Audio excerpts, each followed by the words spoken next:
জনগোষ্ঠীৰ সমান অধিকাৰ থাকিব। যি অসমত খিলঞ্জীয়াসকলৰ নেতৃত্ব থাকিব, এনেকুৱা এখন অসম গঠন কৰিবৰ কাৰণে আমি সকলোকে লৈ কৰা প্ৰগতিশীল জাতীয়তাবাদী আদৰ্শৰে আগুৱাই যাবলৈ আজি সংকল্প লওঁ, শপত লওঁ, বচন খাওঁ।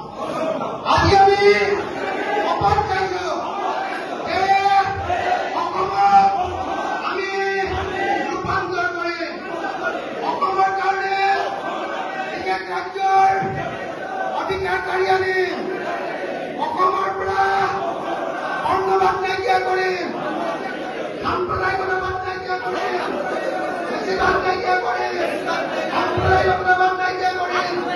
আৰু প্ৰত্যেকজন অসমীয়াক আমি প্ৰফেচনেল কৰি তুলিম, আমি পেছাদাৰী কৰি তুলিম।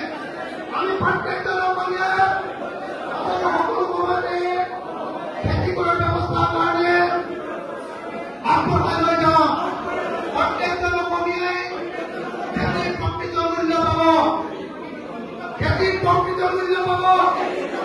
প্ৰত্যেকজন অসমীয়াই কাম কৰাৰ অধিকাৰ পাব, অসমত নিবনুৱা থাকিব, অসমৰ ব্যৱসায়, অসমৰ পথাৰ, আয়ু বজাৰ অসমৰ হাতলৈ আহিব আৰু অসমৰ সকলো জনজ সম্পদ, প্ৰাকৃতিক সম্পদ, অসমৰ সংস্কৃতি, অসমৰ ৱে অফ লাইফ, অসমৰ পানী, এই সকলোবিলাকক লৈ আমি এক নতুন পৰ্যটন ৰাজ্য গঢ়ি তুলিম।